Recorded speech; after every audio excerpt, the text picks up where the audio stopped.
Hello my all friends, welcome to my channel Brain Wave. तो friends, आज हम लोग क्लास 8 का मॉडल पेपर को देखने वाले हैं। ठीक है, ये मॉडल पेपर फ्रेंड्स पिछले साल का है। ठीक है, पिछले साल का है, लेकिन फिर भी आपको बहुत ज़्यादा बेनिफिट मिलेगा इससे। इस साल का भी जो मॉडल पेपर आएगा वो सेम टू सेम रहेगा। तो सब्जेक्ट है हम लोगों का अभी विज्ञान। ठीक है, विज्ञान को अभी हम लोग सॉल्व करेंगे। टोटल 50 हम लोगों का क्वेश्चन रहेगा, इसमें सारा का सारा ऑब्जेक्टिव रहेगा। तो चलिए वीडियो को शुरू करते हैं।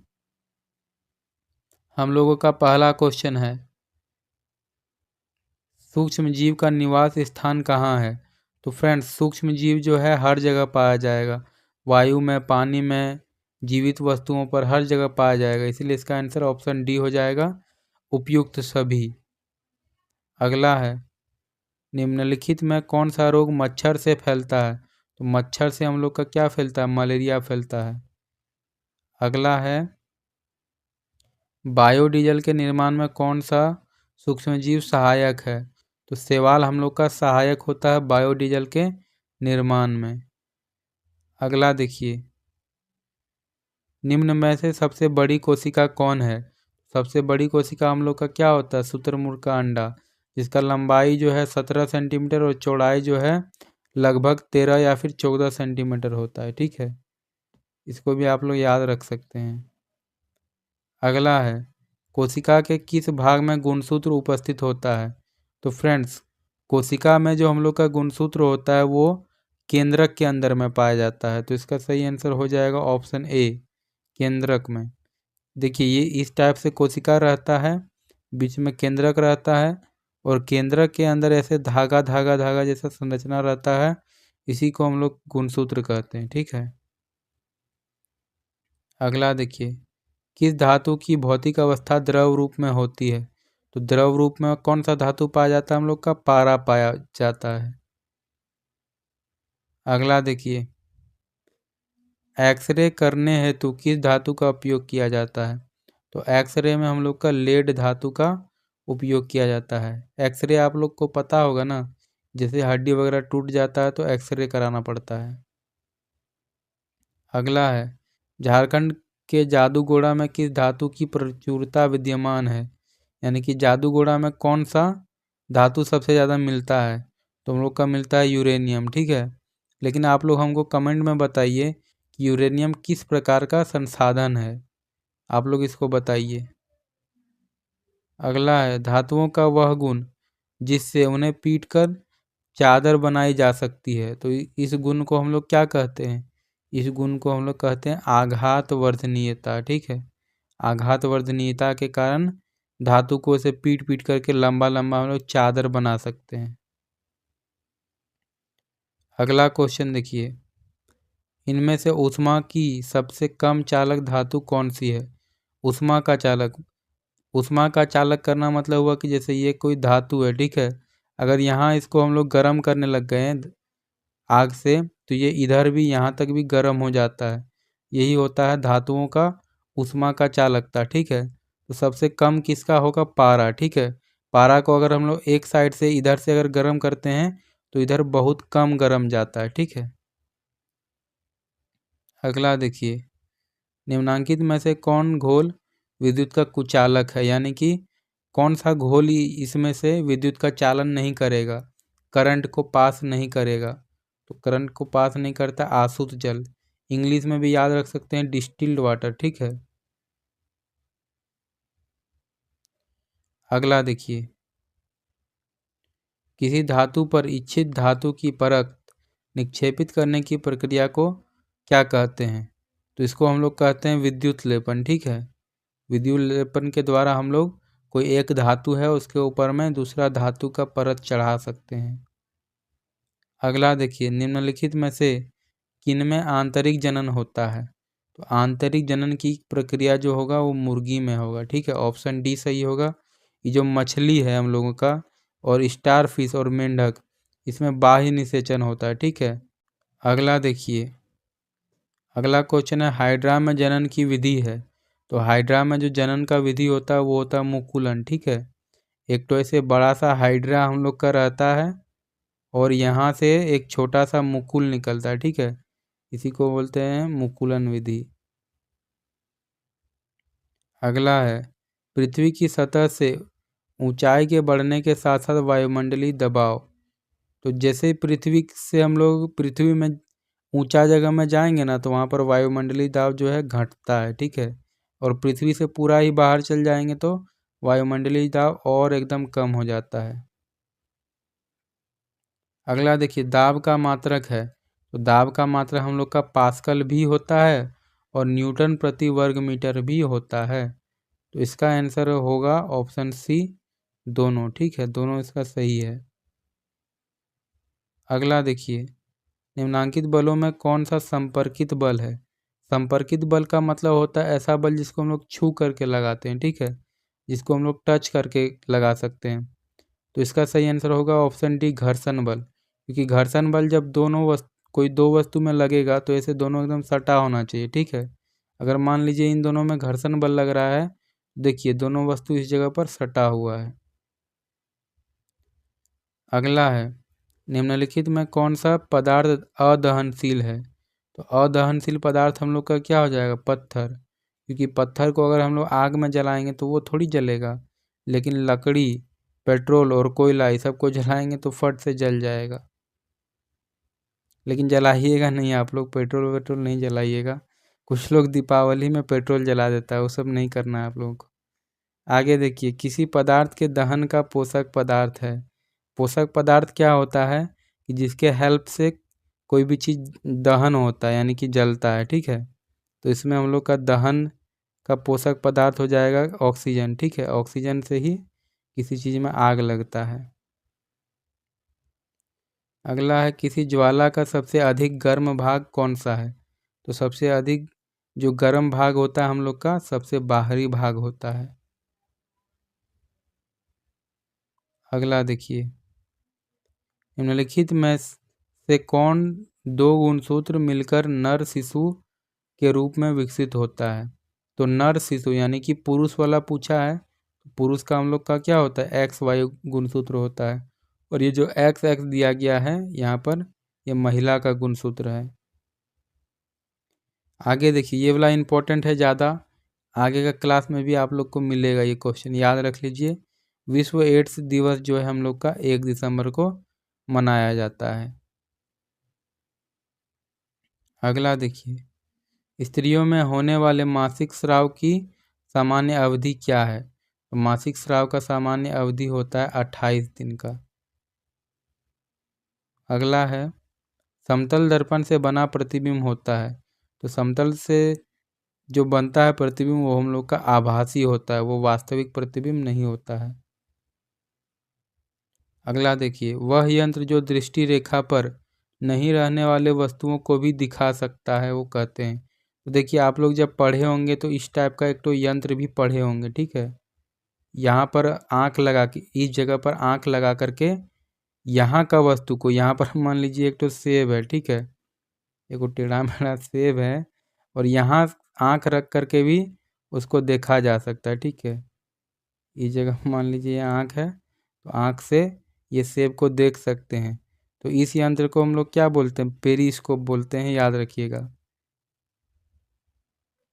अगला है आँख में प्रवेश करने वाली प्रकाश किरणों को कौन नियंत्रित करता है। देखिए आँख बनाते हैं, ये है हम लोगों का आँख, यहाँ बीच में काला काला दिखता होगा ना आप लोगों का, ये होता है पुतली, ठीक है, इसको हम लोग पुतली बोलते हैं।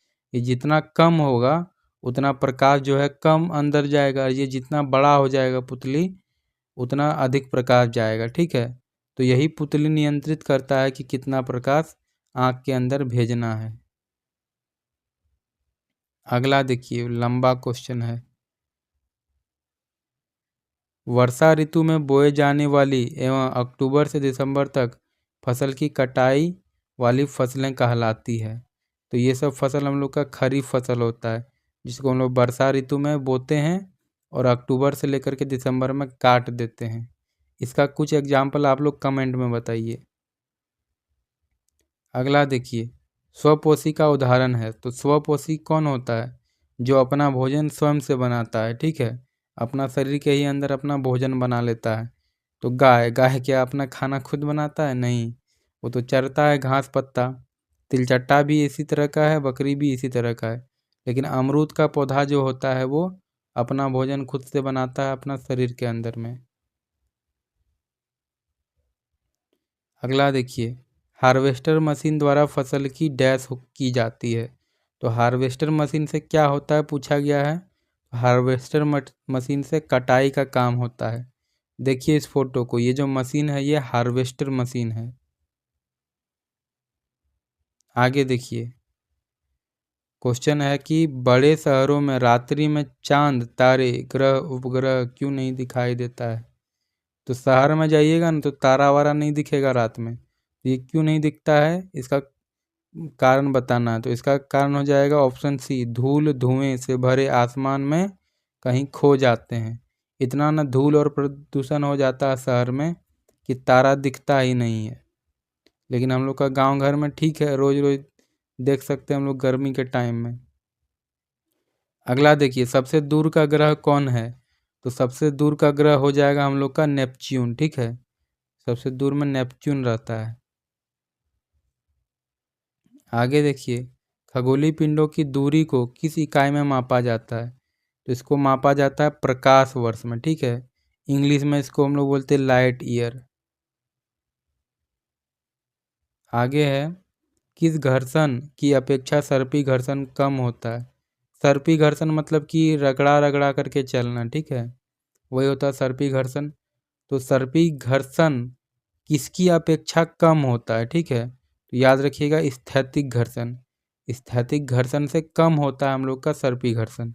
अब आप लोग स्थैतिक घर्षण पूछेंगे कि क्या है। तो देखिए, ये मान लीजिए जमीन है, यहाँ पर ये कोई ऑब्जेक्ट है, कोई वस्तु है। ठीक है, तो इस वस्तु को जब हम लोग सबसे शुरू बार में से धक्का देंगे तो जो घर्षण बल लग रहा है वो होता है स्थैतिक घर्षण। तो जब शुरू में धक्का देते हैं तो क्या लगेगा, ज़्यादा बल लगेगा, तो यही है स्थैतिक घर्षण। लेकिन जब ये गति में आ जाएगा, थोड़ा स्पीड पकड़ लेगा धकेलते धकेलते, तो तब इसका जो घर्षण होगा वो होगा सर्पी घर्षण। ठीक है, तो इसीलिए सर्पी घर्षण कम होता है और स्थैतिक घर्षण उससे थोड़ा ज़्यादा होता है।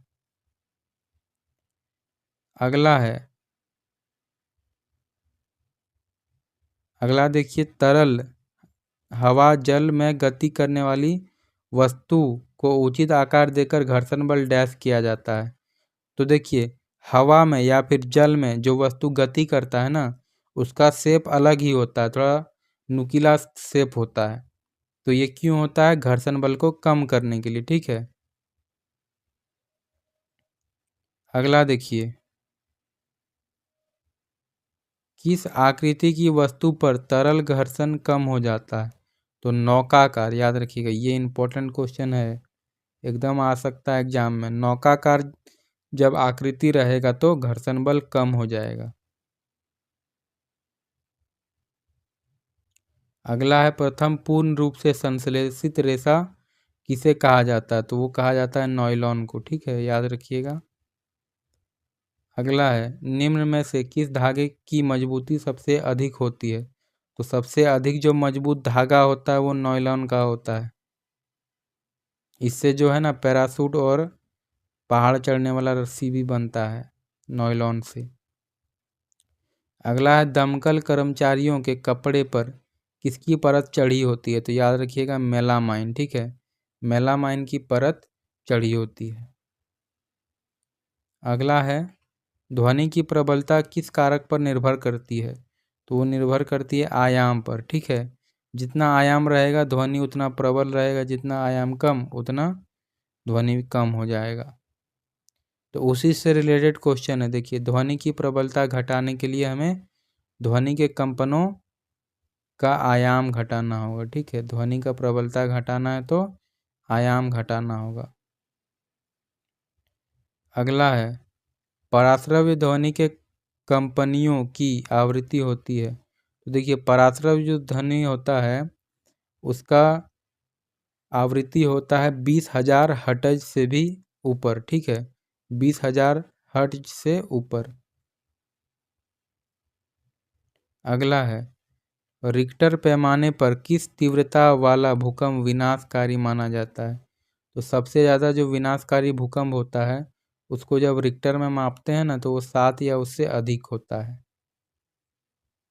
आगे देखिए, वायुमंडलीय विद्युत की खोज की थी। मतलब कि वायुमंडल में जो विद्युत होता है, ऐसे जो आंधी तूफान जब आता है तभी नहीं गरजता है ऐसे, तो उसका खोज किसने किया था? बेंजामिन फ्रैंकलिन ने, ठीक है। और उसी से धीरे धीरे बिजली का खोज हुआ है। आप लोग हंसिएगा कि आसमान में वो जो गरजता है ऐसे, उसको कौन खोजा होगा? ये तो क्या बेकार सवाल है, लेकिन इसको बेकार मत समझिए। उसी से चल करके धीरे धीरे खोज हुआ है बिजली का, ठीक है। खोज किया था बेंजामिन फ्रैंकलिन ने। अगला है, ऊन से रगड़ी गई एबोनोइट की छड़। तो ऊन से जब हम लोग एबोनोइट का छड़ को रगड़ते हैं तो वो रेशम से रगड़ी हुई कांच की छड़ को आकर्षित करता है, ठीक है। रेशम से रगड़ी हुई कांच की छड़ को आकर्षित करता है। अगला देखिए, वायुमंडल में किन गैसों की वृद्धि से विश्वतापन की समस्या हो रही है? मतलब कि वायुमंडल में कौन सा गैस बढ़ रहा है जिससे तापमान भी बढ़ रहा है? तो वो होगा हम लोग का कार्बन डाइऑक्साइड और मीथेन, ठीक है। ये दोनों चीज़ जब बढ़ रहा है तो ज़्यादा धरती हम लोग का गर्म हो रहा है। अगला है, पृथ्वी पर पाए जाने वाली विशाल विवर्तनिक प्लेटों की संख्या। विवर्तनिक प्लेट को हम लोग टेक्टोनिक प्लेट बोलते हैं, ठीक है। तो ये पाया जाता है हम लोग का 6 अगला देखिए, ताजमहल में लगे पत्थरों का क्षरण हो रहा है। इसका मुख्य कारण क्या है? तो अम्ल वर्षा है। मतलब कि ताजमहल का जो रंग है वो अब धीरे धीरे काला हो रहा है। तो ये किसके कारण हो रहा है? अम्ल वर्षा के कारण हो रहा है। अगला देखिए, द्वितीयक प्रदूषक है। तो द्वितीयक प्रदूषक होता है सल्फर एवं नाइट्रोजन के अम्ल, ठीक है। ये इसका सही आंसर होगा। अगला है, कुछ प्रजातियों का विलुप्त होने और गायब होने का क्या कारण है? तो शिकार कारण होगा और आवासों का विनाश होगा, ठीक है। शिकार जो है जितना ज़्यादा होगा उतना जीव जंतु जो है नष्ट होता जाएगा, और आवास का विनाश यानी कि जंगलें काट दीजिएगा तो रहेगा कहाँ जीव जंतु? तो इसका सही आंसर ऑप्शन डी होगा, ठीक है। 1 और 4 दोनों इसका सही है। लास्ट क्वेश्चन देखिए 50 नंबर का, पेट्रोलियम का कौन सा उत्पाद सड़क निर्माण हेतु उपयोग में लाया जाता है? तो ये होता है विटुमिन, ठीक है। विटुमिन से ही सड़क बनता है ज़्यादातर। तो फ्रेंड्स आज यहाँ पर देखिए ये आंसर दिया गया है। फ्रेंड्स आज हम लोग क्लास 8 का मॉडल पेपर को देख चुके हैं, ठीक है। इसी टाइप का आप लोग का एग्ज़ाम में भी पेपर आने वाला है, तो आप लोग रेडी हो जाइए। आप लोग का अब एग्ज़ाम का भी डेट आ चुका है, एकदम रेडी हो जाइए। यहाँ तक वीडियो को देखने के लिए थैंक यू। मिलते हैं फिर से एक बार नए वीडियो में।